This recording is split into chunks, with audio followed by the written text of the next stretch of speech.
My name is Irene Willette, and I'm 32 years old. 5 years ago, my sister told my parents I dropped out of medical school. She lied, and that single lie cost me my entire family. They cut me off. They blocked my number. They skipped my residency graduation. They weren't at my wedding. For 5 years, I was no one's daughter. Then last month, my sister was rushed into the emergency room, bleeding, unconscious, dying. The trauma team paged the chief surgeon. The doors opened, and when my mother saw the name on the white coat walking toward her daughter's stretcher, she grabbed my father's arm so hard it left bruises. Before we get into this, please take a moment to like and subscribe, but only if this story truly resonates with you. And drop your location and local time in the comments. I want to know where you are right now. Now, let me take you back to the fall of 2019, to a kitchen table in Hartford, Connecticut, and the last time my father ever looked at me with pride. Growing up, there were 2 daughters in the Willette house, but only one who mattered. My sister Monica is 3 years older. She came out of the womb performing school play, student council, the girl who could talk to any adult at any dinner party and make them laugh. My parents, Jerry and Diane Willette, Hartford, Connecticut, salt of the earth middle class, adored her for it. Dad managed a manufacturing plant. Mom did part-time bookkeeping. They valued 2 things above all else: appearances and obedience. Monica delivered both flawlessly every single day. I was the quiet one, the one with her nose in a biology textbook at Thanksgiving, while Monica held court at the table. I wasn't rebellious. I wasn't difficult. I was simply invisible. There's a difference between being forgotten and never being seen in the first place. Here's a small example. 8th grade, I made it to the state science fair, the only kid from our school. Same weekend, Monica had a community theater performance. One guess where my parents went. When I came home with a 2nd place ribbon, Dad glanced at it and said, "That's nice, Ray." He didn't ask what my project was about. He never did. I told myself it didn't hurt. I told myself I didn't need the attention. I poured everything into my grades, my AP classes, my applications. I figured if I couldn't be the daughter they noticed, I'd be the daughter they couldn't ignore. And for one brief shining moment, I was. The day I got accepted into Oregon Health and Science. University's medical program, 3,000 miles. From Hartford, something shifted. For the first time in my life, my father looked at me, really looked at me, and said 5 words I'd waited 18 years to hear. But I'll get to that. First, you need to understand what Monica did when she realized the spotlight was moving. The acceptance letter came on a Tuesday in April. I remember because Monica was visiting for the weekend. She was 22, working as a marketing coordinator at a mid-level firm in Stamford. Fine job, fine life. Fine was Monica's ceiling, though she'd never admit it. Dad read the letter at the kitchen table. His eyebrows went up. Oregon Health and Science, he said slow, like he was tasting the words. That's a real medical school. Then he looked at me. Maybe you'll make something of yourself after all, Renee. It wasn't a compliment. Not really. But it was the closest thing to one I'd ever gotten from him. And I held on to it like oxygen. Mom called Aunt Ruth that night. She called her sister. She called 2 neighbors. Irene got into medical school. Can you believe it? Her voice had a pitch I'd never heard before. Pride. Genuine, undiluted pride directed at me. At dinner, I glanced across the table at Monica. She was smiling, but it was the kind of smile that stops at the mouth. Her eyes were doing something else entirely. Calculating, measuring, recalibrating. I know that now. At the time, I just thought she was tired from the drive. That week, Monica started calling me more, 2-3 times a week. How's packing going? Who's your roommate? What's Portland like? She asked about my schedule, my classmates, my professors. She remembered every name I mentioned. I thought my sister was finally seeing me.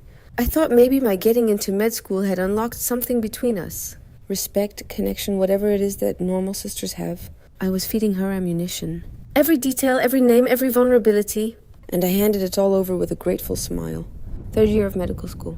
That's when everything cracked open. My roommate, my best friend, was a woman named Sarah Mitchell.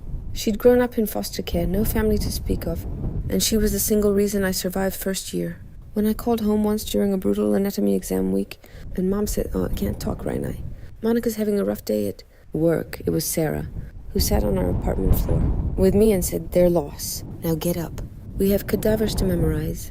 Sarah was diagnosed with stage 4 pancreatic cancer in August of my 3rd year. No family, no support system, just me. I went to the dean's office the next morning, explained the situation.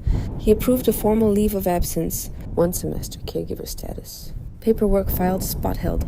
I would come back in January. It was all documented, all legitimate.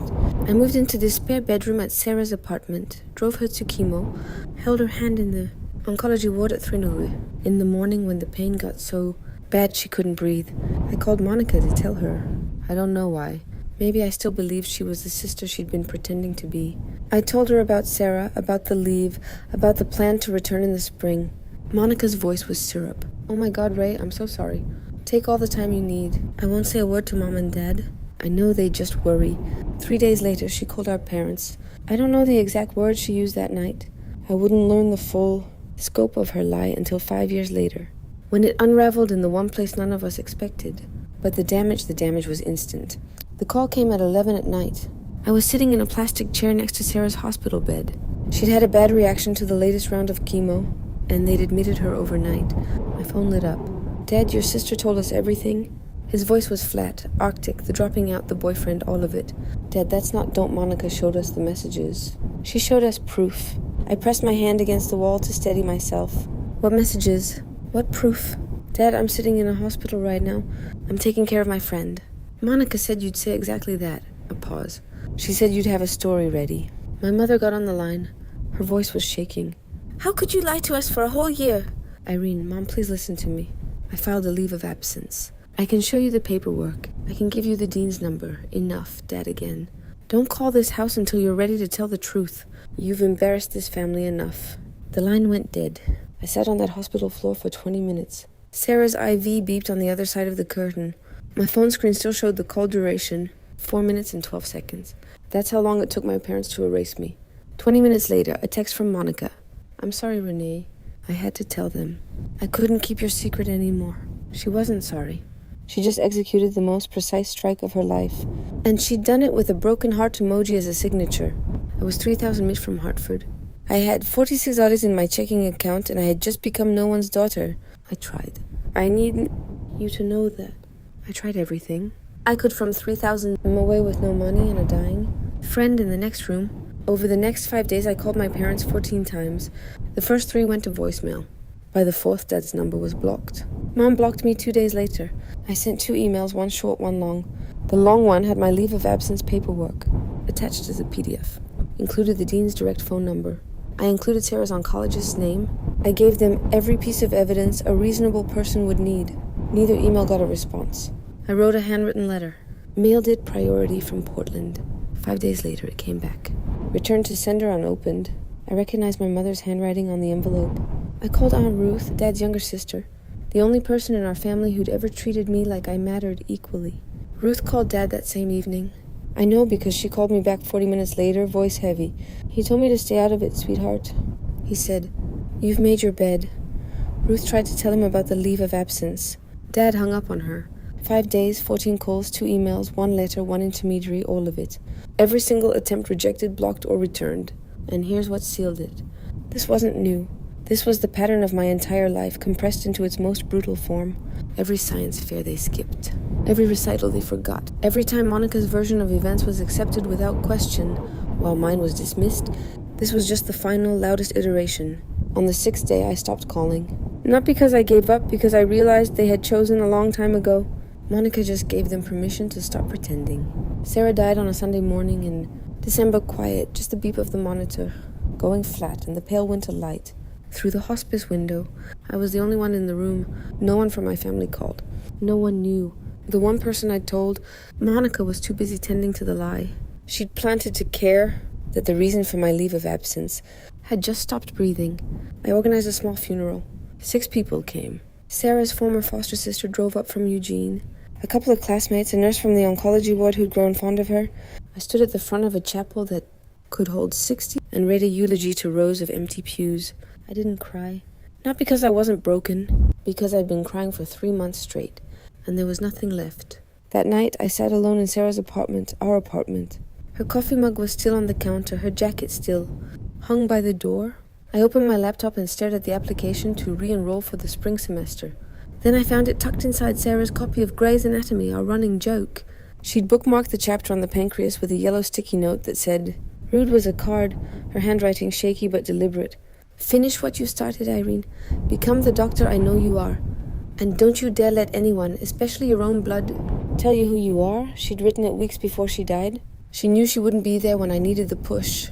I closed the laptop, opened it again, filled out the re-enrollment form. 2 options, crumble or climb. I chose to climb, not for my parents, not for revenge, for Sarah and for the version of myself she believed in. I went back in January. No family support, no safety net. I picked up extra student loans, took a part-time research assistant position, and ate hospital cafeteria leftovers more times than I'll ever admit. Medical school doesn't care about your personal life. Anatomy exams don't pause because your family disowned you. 12-hour clinical rotations don't get shorter because you cried in this supply closet at 2 a.m. So I stopped crying and started working. I worked like my life depended on it because in a way it did. I graduated on time. No one from Hartford came. I matched into a surgical residency at Mercy Rest Medical Center back on the East Coast. A level 1 trauma center, one of the busiest in Connecticut. That's where I met Dr. Margaret Thornton. Maggie, 58 years old, chief of surgery emeritus. Built like a steel cable wrapped in a lab coat. She became the mentor I desperately needed and the mother figure I'd lost. 3rd year of residency, I met Nathan Caldwell. He was a civil rights attorney doing pro bono work at a community clinic near the hospital. Calm eyes, dry humor. The first person I told the full story to who didn't flinch, didn't pity me, didn't try to fix it. He just listened. Then he said, "You deserve better." 4 words. That was enough. We got married on a Saturday afternoon in Maggie's backyard. 30 guests. Nathan's father walked me down the aisle. I'd sent an invitation to Hartford. It came back the way my letter had, unopened. Aunt Ruth was there, though. She cried enough for 2 parents. After the ceremony, Maggie handed me a sealed envelope. A nomination, she said. Don't open it yet. You're not ready. I tucked it in my desk drawer without asking questions. 5 years passed. I became someone they wouldn't recognize. Now, I need to pause here for a second. If you've ever been in a situation where your family refused to hear your side, where the truth didn't matter because someone else's lie was louder, drop a fire in the comments. And if you think my parents are going to regret this, type karma. Let's keep going because what happened next? Even I didn't see it coming. January, present day. I'm 32 years old. I'm the chief of trauma surgery at Mercy Rest Medical Center. I have a house in the suburbs with a porch that gets good morning light, a husband who makes me laugh every day, and a golden retriever named Hippocrates, Hippo for short, who has never once judged me for eating cereal at midnight. It's a good life, a real one, built brick by brick with my own hands. But there's a specific kind of ache that never fully fades. It lives in the hollow space between your ribs, right where a family is supposed to be. I don't wake up crying anymore. I don't check my phone hoping for a Hartford area code, but every Thanksgiving there's a moment. Just a flash where I set the table and count the plates and feel the absence like a phantom limb. Aunt Ruth still calls every Sunday. She's my thread back to that world. I never ask about them, but I always listen when she volunteers information. Mom and Dad are healthy. Monica got divorced 2 years ago. She's selling medical devices now. The irony is not lost on me. Last week, Ruth called with something different in her voice. Cautious. Irene. There's something I need to tell you about Monica. Something concerning. Before she could finish, my hospital pager went off. Trauma activation. I told Ruth I'd call her back. I never got the chance because what Ruth was trying to tell me was already on its way. Hurtling down I-91 at 60 mph in a sedan that was about to run a red light. And within the hour, the thing Ruth was warning me about would be lying on my operating table, bleeding out with my parents in the waiting room and my name on the chart. I just didn't know it yet. Let me back up, because what Monica did wasn't a single lie. It was a campaign. Ruth had been feeding me pieces over the years, reluctantly, carefully, like she was diffusing a bomb one wire at a time, and the picture she painted was worse than I'd imagined. For 5 years, Monica maintained the narrative. At every Thanksgiving, every Christmas, every family gathering, she performed the role of the grieving older sister. We don't really talk about Irene, she'd tell cousins. It's too painful for Mom and Dad. She'd shake her head, lower her voice, let the silence do the work, but she didn't stop at silence. Added details. She told our grandmother that I was homeless. She told Uncle Pete's wife that she'd heard from mutual friends. I was in and out of rehab. She told our mother on Christmas Eve 2 years ago that she had tried to reach out to me and I had refused, that I was the one who cut them off. She flipped the entire story. She said at Thanksgiving, Ruth told me once, voice tight with fury, "I've begged Irene to come home. She won't even answer my calls. I think she hates us." Meanwhile, I was 3 floors deep in an operating room saving a teenager's life. The genius of it, and I use that word with disgust, was that Monica didn't need my parents to forget me. She needed them to believe I had abandoned them. That way, their grief became proof. Their silence became justified, and she remained exactly what she'd always been, the loyal daughter, the only one who stayed. She wasn't protecting them. She was protecting her position. And there was one more thing Ruth told me, something I didn't learn until much later that made the whole picture even darker. But I'll get to that. Nathan told me this over coffee one morning 6 months ago. He'd been sitting on it for 2 years.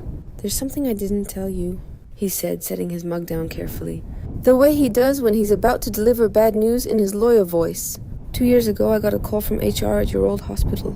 Someone using a fake name had contacted them asking about the employment status of Irene Hewlett.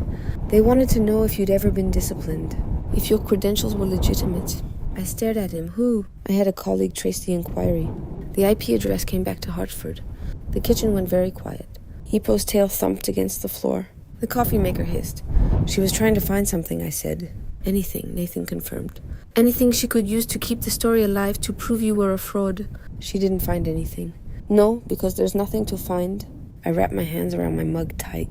I could feel the heat bleeding through the ceramic. "She didn't just lie about me once, Nathan. She's been hunting me." He reached across the table and put his hand over mine. "That's not sibling rivalry, Irene. That's something else entirely." He was right. Monica hadn't told a lie and moved on. She had built an architecture of deception.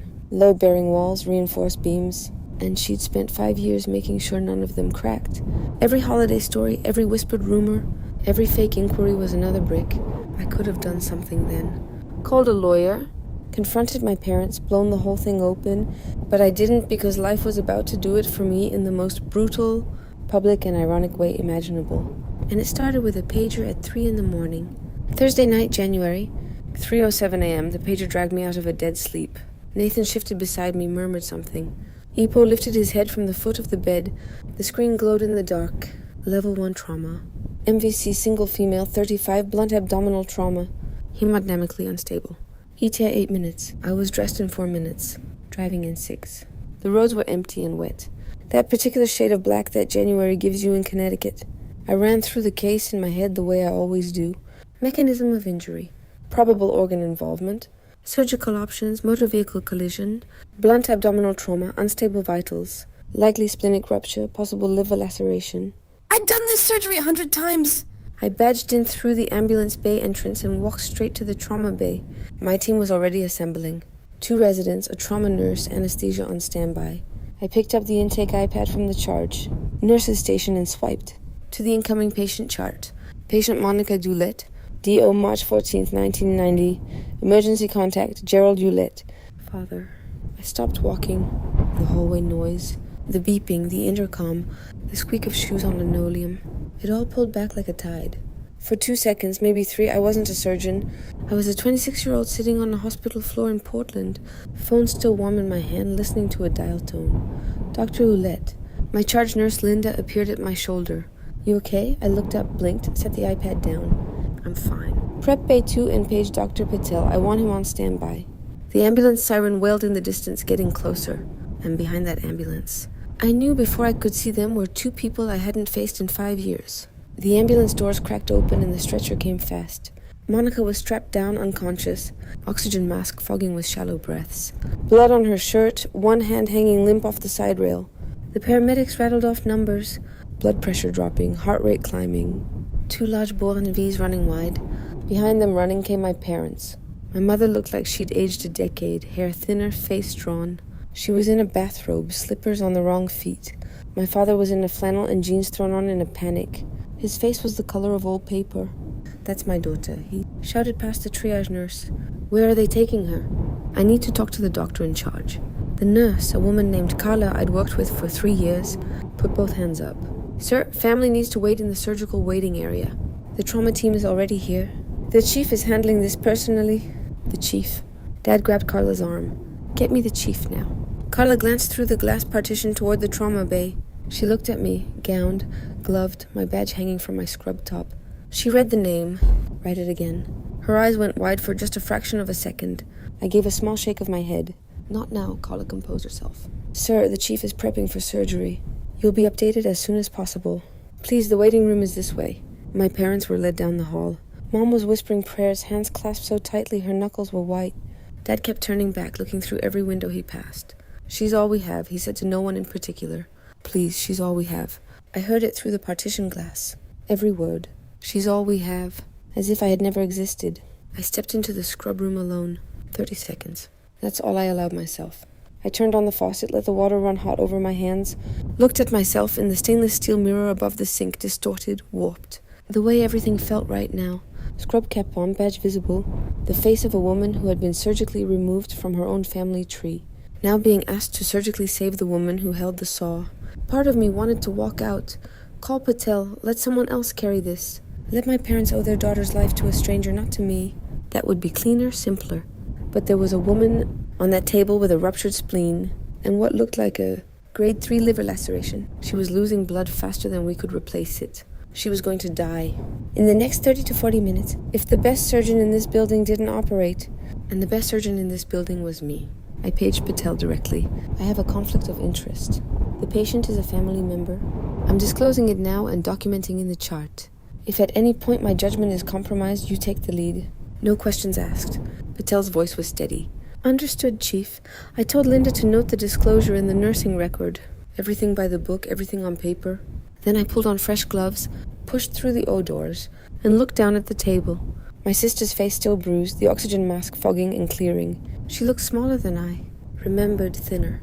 There were worry lines around her eyes that hadn't been there 5 years ago. For 3 seconds, she wasn't the woman who destroyed my life. She was a body on my table. And that was exactly how I needed her to be. Let's go. Scalpel. 3 hours and 40 minutes. That's how long it took to rebuild what the steering column and the red light had torn apart. Ruptured spleen. We took it out. Grade 3 liver laceration. We repaired it with precision sutures, layer by painstaking layer. Internal bleeding from 2 separate mesenteric vessels. Clamped, cauterized, controlled. I didn't speak unless I needed to. Suction, clamp, lap pad, retract. My hands moved the way they've been trained to move. Steady, deliberate, fast when speed mattered, and slow when precision mattered more. The residents watched. They always watched during my cases, and I could feel their attention sharpen when the liver repair got tricky. I didn't falter. I couldn't afford to. At 6:48 a.m., I placed the final closing stitch. Monica's vitals were stable. BP normalized, output clear. She was alive. Dr. Patel, who'd been standing silently in the corner the entire time, pulled his mask down. Irene, he said quietly. That was flawless. You want me to talk to the family? I peeled off my gloves, dropped them in the bin, washed my hands. Automatic, methodical. The same way I'd done it 10,000 times before. No, I said. This one's mine. I caught my reflection again in the scrub room mirror. Same face, same badge, but something had shifted. For 5 years, I'd been the daughter who disappeared. Now, I was the surgeon who just pulled her sister back from the edge of death.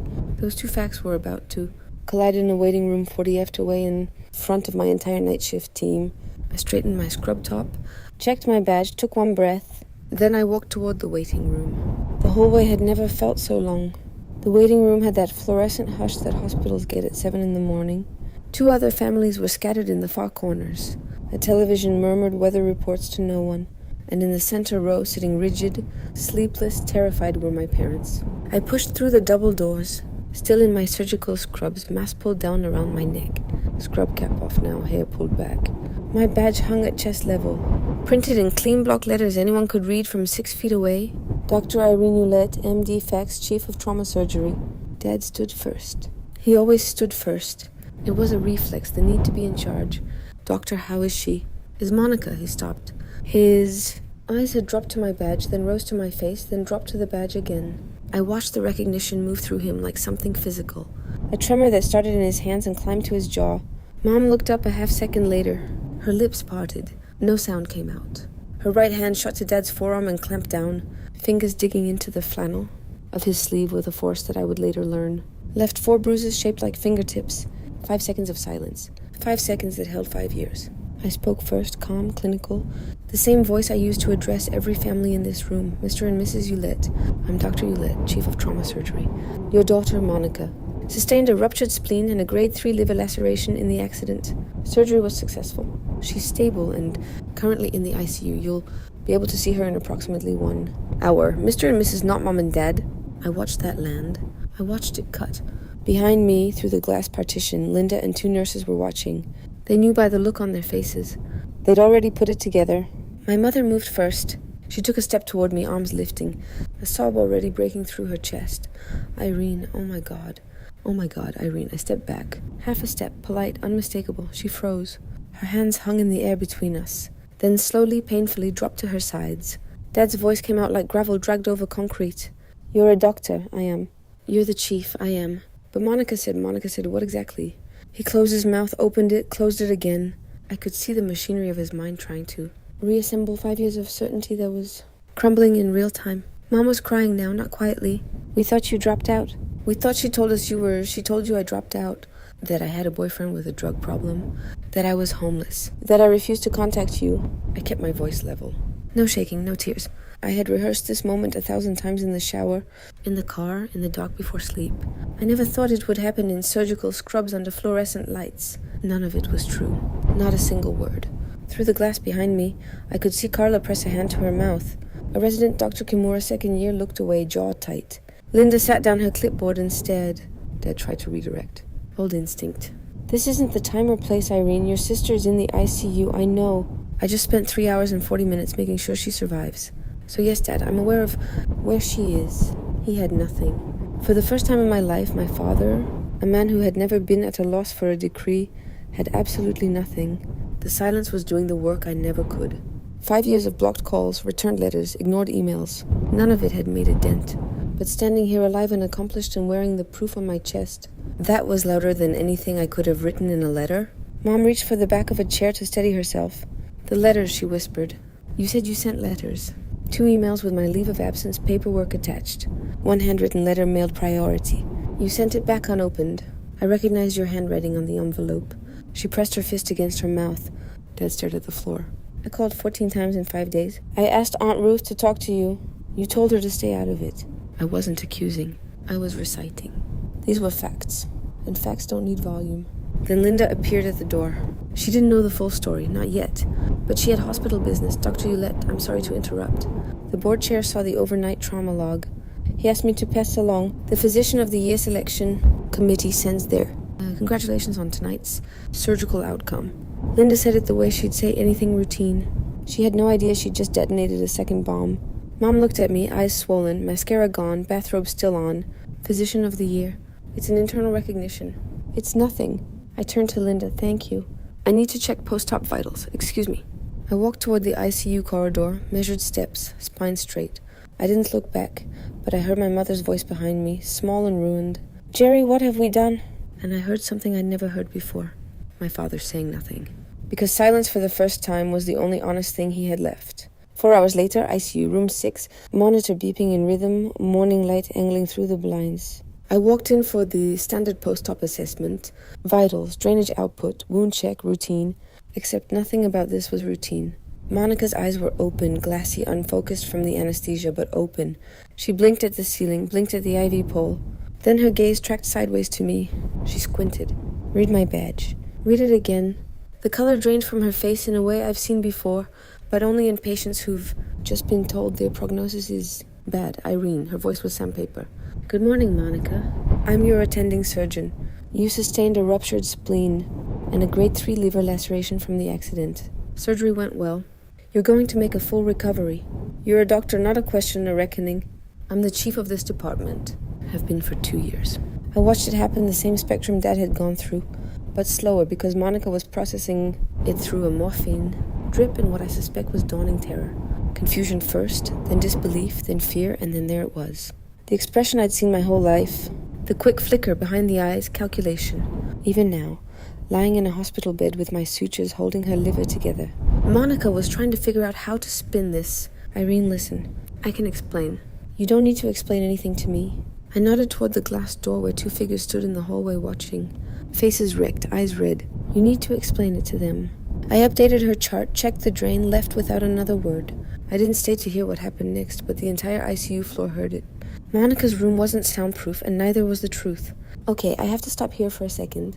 What do you think Monica told my parents when they walked into that ICU room? Option A, she finally tells the truth. Option B, she doubles down on the lie. Option C, she plays the victim again. Drop your answer in the comments. And if you haven't subscribed yet, now is the time because the next part of the story is where everything comes crashing down. I learned what happened from Linda, who heard it from the ICU nurse, who heard it through the glass. If you guessed option C, congratulations. You know my sister. The moment my parents walked in, Monica started crying. Big heaving sobs that pulled at her stitches and made the heart monitor spike. Mom, Dad, you have to believe me. I never meant for it to go this far. I was scared for her. Dad stood at the foot of the bed. His voice was barely controlled. Monica Irene is a surgeon. She's the chief of trauma surgery at this hospital. I didn't know that. She said she sent letters, emails. She called 14 times. She asked Ruth to intervene. Mom's voice was flat, hollow. Is that true? She's exaggerating. You know how Ruth tried to tell us? Dad again, and this time his voice cracked. Not from sadness, but from the structural failure of everything he'd believed for 5 years. 2 years ago, Ruth called and said Irene was in residency, a surgeon. You told us Ruth was lying, that she was just trying to cause drama. Ruth doesn't know the whole story. What is the full story, Monica? Mom screaming in an ICU. The nurse at the station outside flinched. 2 rooms down, a patient's visitor looked up from their phone, and Monica backed into a corner. IVs in both arms, my sutures in her abdomen, did what she always does. She pivoted from defense to offense. Fine, she's a doctor. Good for her. But she abandoned this family. She never called because we blocked her number, Monica. Dad's hand was on the bed rail, knuckles white. Because you told us to. The heart monitor beeped. The IV dripped. And Monica, for perhaps the first time in her adult life, had no script. Aunt Ruth walked into the ICU at 9:45 that morning. I'd called her from the scrub room after surgery, not to summon her as a weapon, but because Monica was her niece, too, and Ruth deserved to know. But Ruth came prepared. 5 years of silence will do that to a woman with a filing system and a long memory. She didn't sit down, didn't hug anyone. She stood in the middle of that room and said, I've been waiting 5 years to have this conversation, and I'm not waiting one more minute. She pulled out her phone, opened a folder she'd labeled. I found out later. Irene proof inside screenshots of every email I'd sent my parents in those first desperate days. The PDF of my leave of absence, from OSU signed by the dean, stamped with the registrar's seal. My re-enrollment confirmation, a photo of my residency graduation, me in a cap holding the diploma, Aunt Ruth next to me, the only family member in the frame. She held the phone out. Mom took it with trembling hands. And here, Ruth said, swiping to a text thread. This is from Monica, sent to me 4 years ago. She read it aloud. Don't tell Mom and Dad about Irene's residency. It'll just confuse them. They're finally at peace, and the room went still. Monica stared at the ceiling. Her jaw was set, but the calculation was gone from her eyes. What replaced it was something I'd never seen there before. The look of someone who's run out of rooms to hide in. You told me to keep quiet for the family's sake, Ruth said, looking straight at Monica. But this family hasn't had peace. It's had a 5-year blackout. Ruth turned to my parents. And you too, you let this happen. Not because you didn't love Irene, but because loving Monica was easier. Nobody argued. There was nothing left to argue with. Mom sank into the chair beside Monica's bed, but she wasn't looking at Monica anymore. She was scrolling through Ruth's phone, reading my emails one by one. Her lips moved as she read. She stopped on the last one, the one I'd sent the night before my residency graduation. I know what it says. I've reread it 100 times in my own sent folder. Mom, I don't know if you'll read this. I graduated from residency today. I wish you were here. I'm still your daughter. I never stopped being your daughter. Mom doubled over in the chair, not crying. It was beyond that. It was the sound of someone meeting the full weight of a mistake they can never undo. Dad stood at the window, his back to the room, his shoulders shaking. Aunt Ruth told me later it was the first time she had ever seen her older brother cry in 2 years, not once. Not at their mother's funeral. Not when his business nearly went under, not ever. He cried now silently facing the parking lot while the monitor beeped behind him. Monica lay in the bed. She'd stopped talking. The ivy dripped. Her eyes were fixed on a point on the ceiling. There was nothing left to perform. No audience that would believe her. The persona she'd worn for 35 years was lying in pieces on the linoleum, and no amount of charm or tears or clever reframing was going to put it back together. You missed her wedding. Jerry, Ruth's voice was quiet, now spent. Nathan's father walked her down the aisle. Do you understand what that means? Dad didn't turn from the window, but he spoke. 4 words, low crack down the center. What have we done? Not a question. He wasn't asking. He was convicting. And knowing the truth and knowing what to do with it. Those are 2 very different things. I came back that afternoon, end of my shift, 22 hours since the pager woke me. But who's counting? My parents were still there. Of course they were. Where else would they go? Back to the house where they'd spent 5 years pretending they only had one daughter. Mom stood up the second I walked in. Her face was swollen, eyes nearly shut from crying. Irene, baby, I'm so sorry. I held up my hand gently but firm. I hear you and I believe you're sorry, but sorry is a word. It's a starting place, not a finish line. What I need is time. Dad turned from the window. He looked like he'd aged 5 years since this morning. We want to make this right. Then you need to understand something. I kept my voice even. This wasn't anger. This was clarity. The kind that only comes after you've burned through every other emotion. And what's left is the truth. Clean and simple. I'm not the girl you sent away. I'm not the girl who begged you to listen for 5 days from 3,000 mi away. I'm someone who built a life, a whole life without you. And if you want to be part of it... Now, it will be on my terms, not Monica's, not yours, mine. Dad opened his mouth. Old reflex. Then he closed it and nodded. A small, devastated nod. I looked at Monica on the bed. Her eyes were open, watching me. When you're recovered, I said, you and I are going to have a conversation, a real one. But not today. Today, you're my patient. I don't mix the two, I lift. Spine straight, steps measured. I didn't turn around. I'm not closing the door. But I'm the one who decides when it opens. How wide and who walks through. 2 weeks later, Monica was discharged. Her incision was healing. The rest of her, not so much. I chose the location. A coffee shop in Middletown, halfway between her apartment and my house. Neutral ground. Nathan came, but sat at a separate table near the window, pretending to read briefs. He wasn't pretending. Monica walked in looking like someone who'd been hollowed out. She'd lost weight. Surgery plus not eating will do that. And the confidence she usually wore like cologne was gone. For the first time in my memory, my older sister looked exactly her age. She sat down, wrapped her hands around a cup she didn't drink from, stared at the table. I didn't do preamble. I'm not going to yell at you. I'm not going to list every lie. You know what you did. What I want to know is why. Silence long enough that the barista called. Someone's name and it echoed off the walls. Then quiet. Because you were going to be everything I wasn't and I couldn't handle it. I let that sit. That's honest. First honest thing you've said to me in 10 years. I'm sorry, Irene, I know you are. But sorry doesn't give me back the years. Sorry doesn't put Dad at my wedding. Sorry doesn't unend that box Mom shipped back to me. My high school graduation things returned like I was dead to her. She looked away. Her eyes were wet. Real tears. I know the difference now. Then she said something I wasn't expecting. I also called your medical school twice. I tried to get them to revoke your leave of absence. I told them you'd fabricated the caregiver documents. The coffee shop hummed around us. I stared at her. Your dean wouldn't listen to me. He protected you. He didn't protect me, Monica. He believed the truth. That's not the same thing. I leaned back in my chair, took a breath. This was the part I'd mapped out the night before. Sitting on the kitchen floor with Ipo's head in my lap while Nathan reviewed it with me like a closing argument. I'm not cutting you out of my life, I said.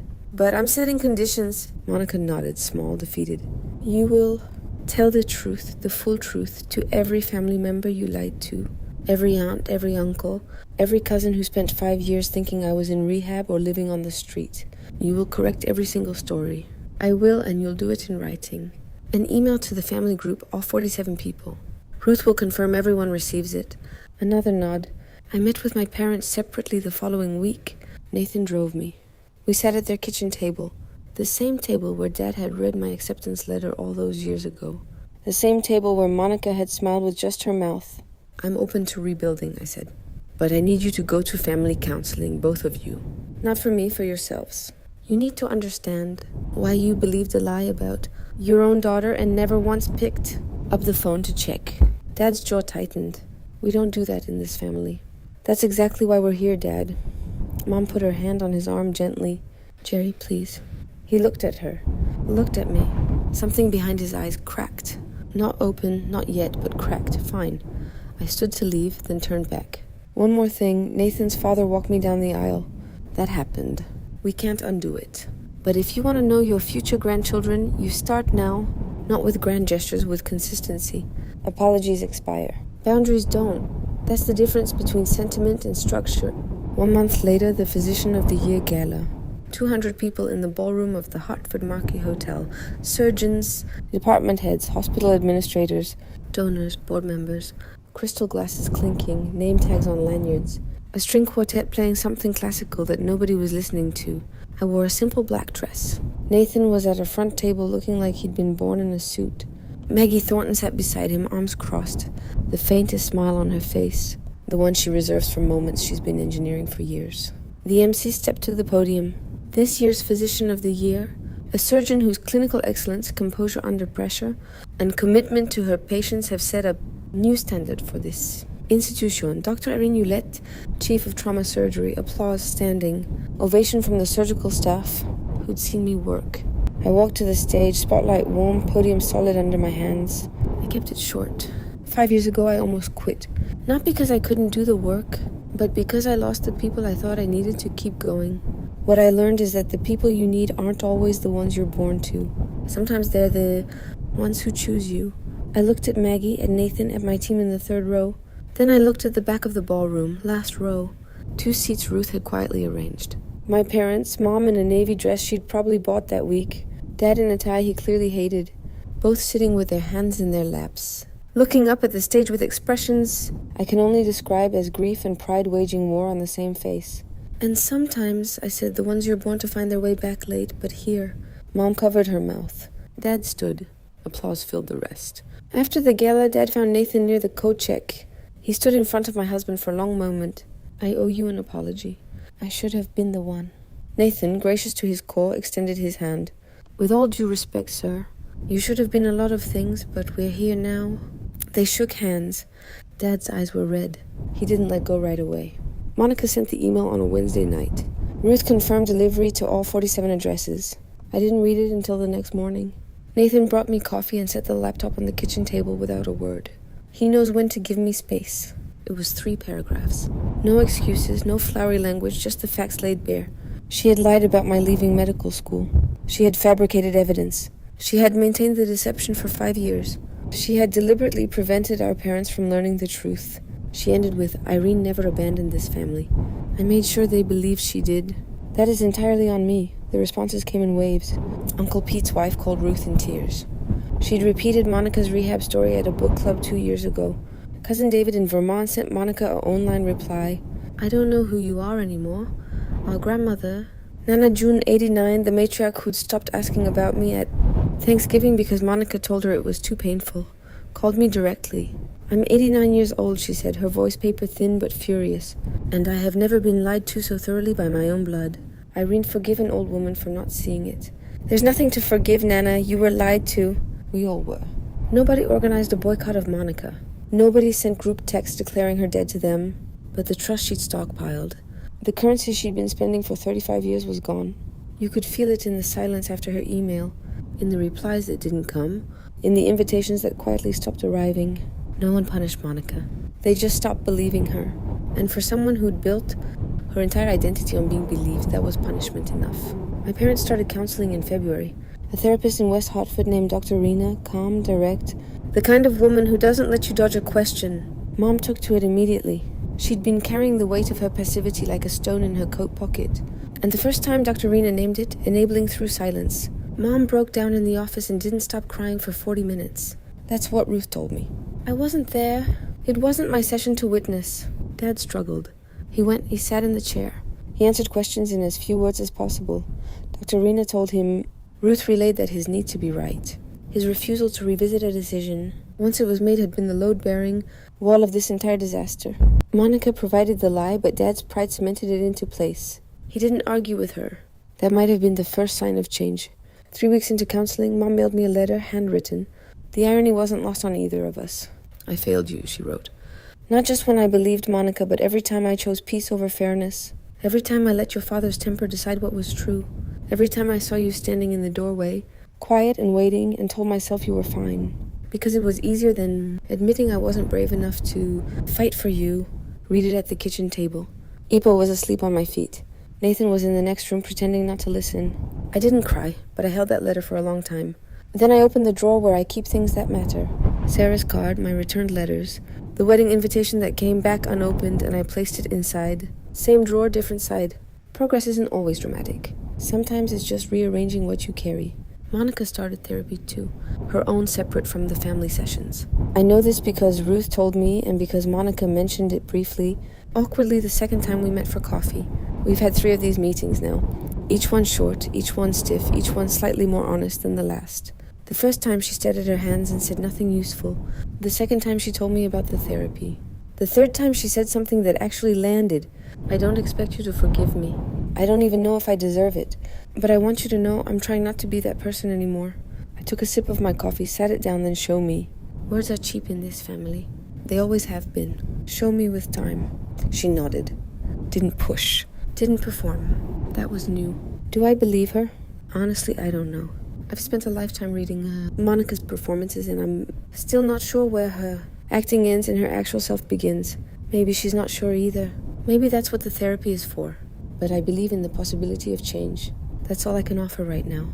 She carries my surgical scar on her body. 7 in left upper abdomen, fading from red to white over the coming year. Every time she gets dressed, every time she catches her reflection, she'll see the mark left by the sister she tried to erase. The sister who, when it mattered most, held a scalpel with steady hands and chose the oath over the anger. I carry her damage in my memory. 5 years of silence lodged somewhere between my ribs. We're even in the strangest, most painful way 2 sisters can be even. And maybe with enough time, enough real, unglamorous, consistent time, we'll find our way to something that isn't even something better, something new.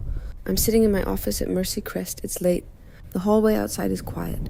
That particular stillness hospitals have after the last visitors leave and before the night shift energy kicks in. My nameplate is on the door. My diplomas are on the wall, not because I need to see them, but because the residents do. On my desk, a framed wedding photo. Nathan, Maggie, Aunt Ruth, 30 guests. A backyard in October light. No parents in the frame, but on the bookshelf next to it. A new photo taken 3 weeks ago. Mom and Dad standing on my front porch, coats on, looking slightly lost. Dad's hands are in his pockets. Mom is mid-smile, trying too hard but trying. It's awkward. It's imperfect. It's real. If you're watching this and you see yourself in my story, whether you're the one who was silenced or the one who did the silencing, I want to tell you something. The truth doesn't expire. It doesn't matter if it takes 5 days or 5 years. The truth has a patient way of showing up exactly when it's needed most. You can't rush it, but you can't outrun it either. I didn't get revenge on my sister. I didn't need revenge. I became someone who didn't need it. And that turned out to be the most devastating response of all. Not a scheme, not a plan, just a life lived fully on my own terms. And if you're waiting for your family to see you, really see you, stop waiting! See yourself first. Build the life you deserve with the people who show up. And when the others finally turn around, let them find a door that you control. You decide when it opens. You decide how wide. You decide who walks through. That's not revenge. That's architecture. Sunday morning, first week of February. Light snow falling outside the kitchen window. The kind that doesn't stick, but makes everything look like it's being gently forgiven. I'm making French toast. Nathan is grinding coffee beans, singing off key to something on the radio. Ipo is stationed under the table, optimistic about crumbs. The doorbell rings. I wipe my hands on a towel and open the front door. Mom and Dad standing on the porch in their winter coats. Dad is holding a bottle of orange juice like he's not sure what to do with his hands. Mom has a tin of homemade cookies, her shortbread, the ones she used to make for every school event of Monica's, and none of mine. Hi, Mom says, nervous, hopeful. Come in, I say. Coffee is almost ready. Dad steps inside, looks around the kitchen like he's cataloging everything. The house he's never been in. The life he almost never knew existed. He clears his throat. Can I help with anything? I look at him, my father, 62 years old, standing in my kitchen for the first time, asking permission to be useful. You can set the table, Dad. He nods. Goes to the cabinet I point to. Takes out plates, counts them. Looks at me. 4. He sets them down one by one, carefully like they might break if he's not gentle. Nathan hands him coffee. Mom hugs me at the stove. Not a dramatic movie hug, just a quiet one. Arms around me, forehead against my shoulder. No words, holding on. He thumps his tail. Snow falls outside. The French toast sizzles. It's not perfect. It's not the childhood I deserved or the reconciliation movies promise. But it's real. And real is more than I had for a very long time. My name is Dr. Irene Ouellette. I'm 32 years old and I am finally, slowly, carefully letting myself be someone's daughter again. 4 plates. It's a start. If this story resonated with you, if it made you think about your own family, your own boundaries, or someone you've lost and found, leave me a comment. Tell me, what would you have done? Would you have opened that door? And if you want more stories like this, check the description for one I think you'll love just as much. Thank you for being here. I'll see you next time.